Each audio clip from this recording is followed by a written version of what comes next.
उमर अब्दुल्ला दाखिल करेंगे कागजात नामजदगी। बारामूला सीट से हैं उम्मीदवार।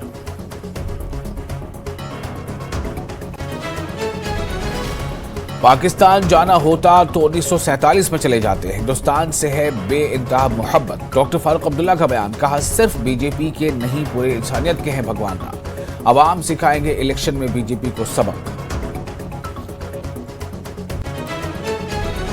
बीजेपी खो चुकी आवाम का कंट्रोल और एतमाद। पीडीपी सदर महबूबा मुफ्ती का इल्जाम। कहा इस्मत दरी करने वालों को बीजेपी लीडर दे रहे हैं पनाह। बीजेपी के झूठे वादों से तंग आ चुके हैं लोग।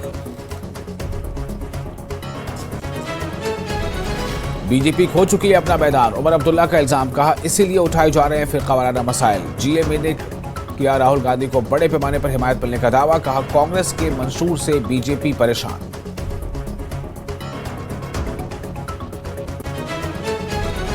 बारामूला से पीपल्स कॉन्फ्रेंस के उम्मीदवार सज्जाद गनी लोन ने किए कागजात नामजदगी दाखिल। नेशनल कॉन्फ्रेंस पर साधा निशाना।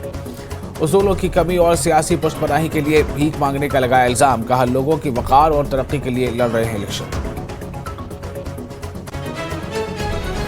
लद्दाख पार्लिमानी सीट से बीजेपी उम्मीदवार ताशी ग्यालसे ने दाखिल किया अपना पर्चा नामजदगी। सीनियर लीडरान थे हमराह। कारकुनों ने निकाला एक जुलूस। जमयांग सरिंग नामग्याल ने नहीं की शिरकत।